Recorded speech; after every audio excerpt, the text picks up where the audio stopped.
একজন কৃষক আর একজন উকিল সাহেব ট্রেনের মধ্যে পাশাপাশি সিটে বসে সফর করছিল। এদিকে উকিল সাহেব দীর্ঘ সময় ট্রেনের সিটে বসে থাকতে থাকতে ক্লান্ত হয়ে তার পাশেই বসে থাকা ওই কৃষককে বলল, ভাই আসেন আমরা একটা গেম খেলি, এতে করে আমাদের সময়টা খুব তাড়াতাড়ি চলে যাবে আর আমরা খুব দ্রুতই আমাদের গন্তব্যে পৌঁছাতে পারবো। কৃষক বলল, ঠিক আছে, কি গেম খেলবেন, শুরু করেন। তখন উকিল সাহেব বলল, আমি আপনাকে একটা প্রশ্ন করব, আপনি যদি সেই প্রশ্নের উত্তর না দিতে পারেন তাহলে আপনি আমাকে 10 টাকা দিবেন, আর আপনি আমাকে একটা প্রশ্ন করবেন, সেই প্রশ্নের উত্তর যদি আমি না দিতে পারি তাহলে আমি আপনাকে 1000 টাকা দেব।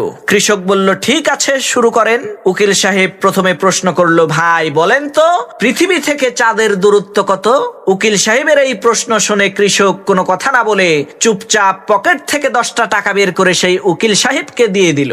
এরপর সেই কৃষক ওই উকিল সাহেবকে প্রশ্ন করলো, ভাই বলেন তো কি এমন জিনিস যেটা 3 পা দিয়ে হেঁটে পাহাড়ের উপরে ওঠে এবং 4 পা দিয়ে হেঁটে পাহাড় থেকে নিচে নামে? কৃষকের এই প্রশ্ন শুনে ওই উকিল সাহেব অনেকক্ষণ চিন্তা ভাবনা করে কোনো কুল কিনারা না পেয়ে বাধ্য হয়ে ওই কৃষককে 1000 টাকা দিয়ে দিল। এরপর ওই কৃষককে জিজ্ঞেস করলো, ভাই এই প্রশ্নের উত্তরটা কি বলেন তো?